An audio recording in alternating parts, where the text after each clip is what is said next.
It's the Real Estate Podcast, brought to you by ANZ Home Loans for financial well-beings. But we desperately need those trades to build those houses. It's interesting, I've got a subdivision in Huntingdale, which is a southern suburb of Perth, that has been in planning sort of delays for 2 years. I mean, it's been incredible for me because I've seen the price of a block go from $250 to $450. But, that's crucial housing stock that we really needed in the market.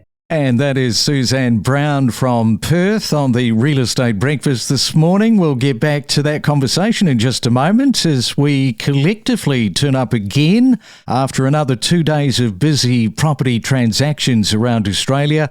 And once again, another action-packed weekend of auctions. And talking of auctions, have you applied any of the advice some of our experts have been giving time and time again come auction day? Good luck if you were the last person standing at the weekend. It's almost disbelief when the hammer comes down. You know, those agonising moments between going once, going twice. Time just slows down. And it seems to take forever to get to sold. And then you kind of have this big smile on your face. Wow, I've just done it. I've just bought a property. It is a Monday, July the 28th, as we run out the month. Perth's property market just got hotter with 27 more suburbs joining the $1 Million Club in the past financial year. Can you believe that? The median house price surged to just over $954,000 after a 2.4% jump over the June quarter, while units rose to 527,000. That is up nearly 14% annually.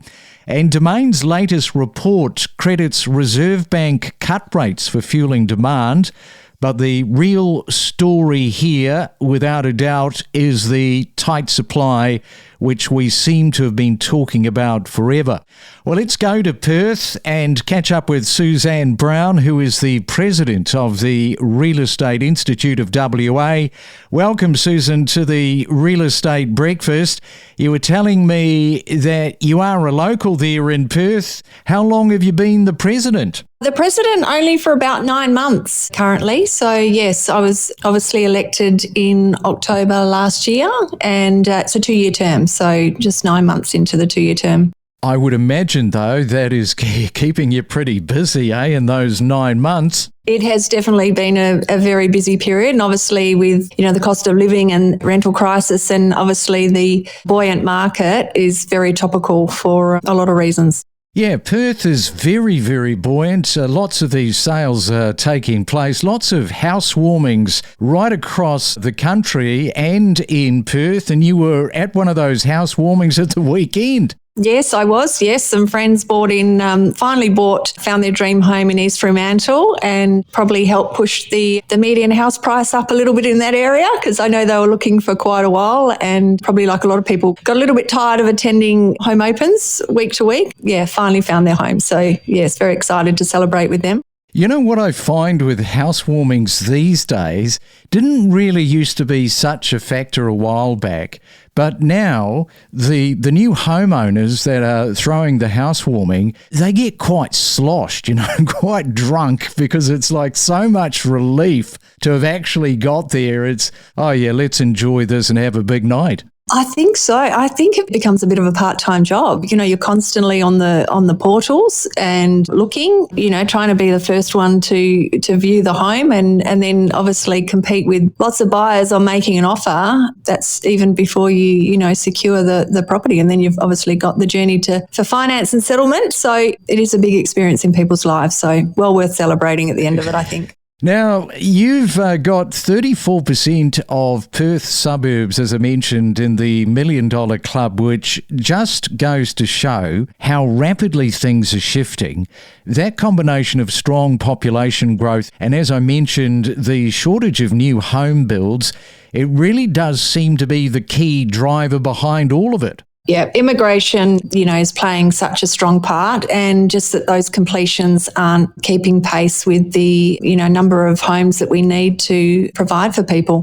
And what's encouraging is that even in these high median suburbs, you're still seeing affordable options if buyers are patient, and that is the key to it.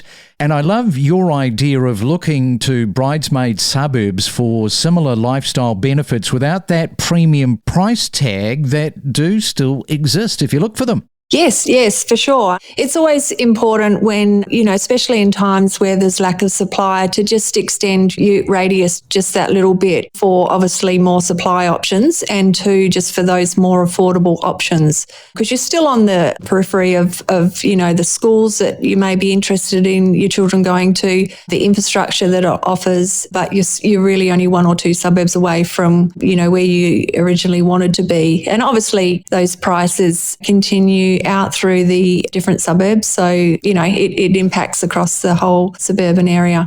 Yeah, and some of Perth's premium pockets like Trigg, Shenton Park and Waterman's Bay, they've now jumped over the $2 million mark, and City Beach has cracked $3 million.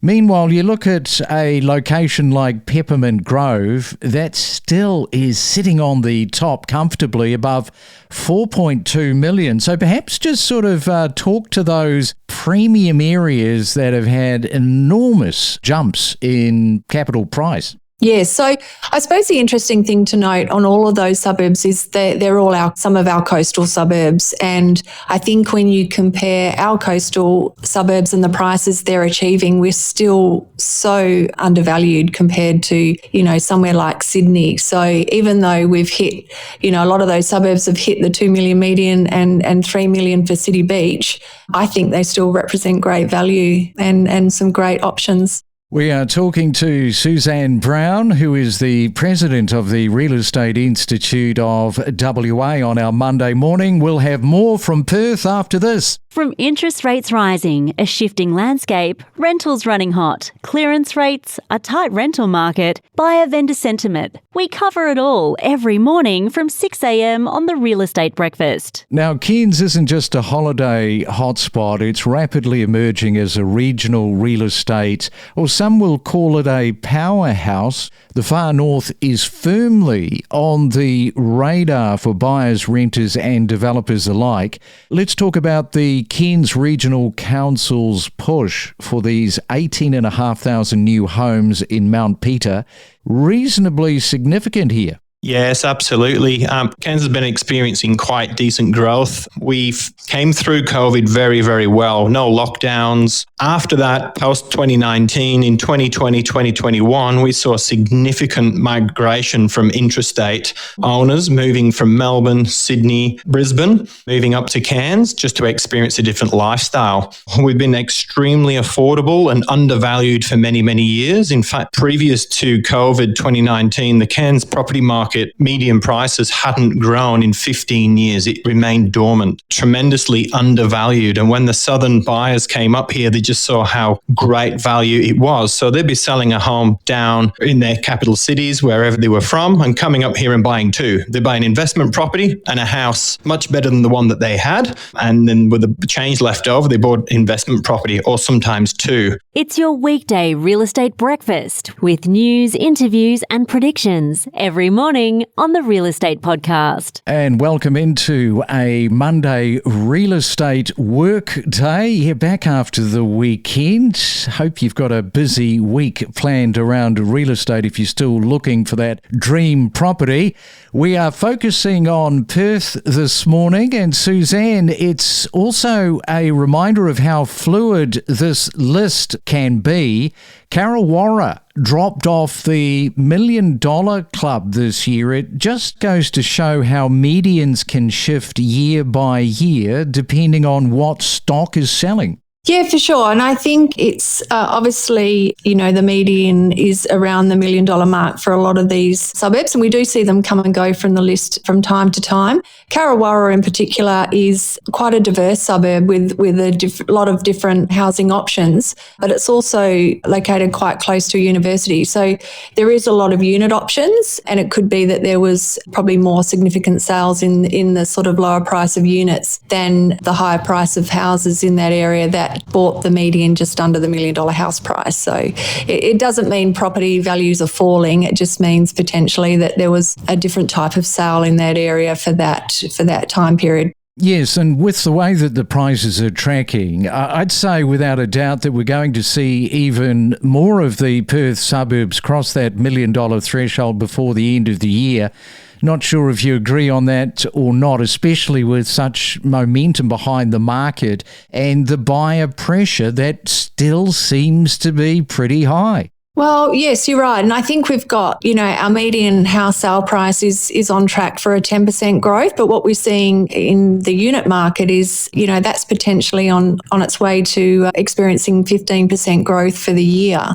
So the demand obviously is there. And there's, we're still coming up with sort of, demand style policies for housing without addressing the supply side as much.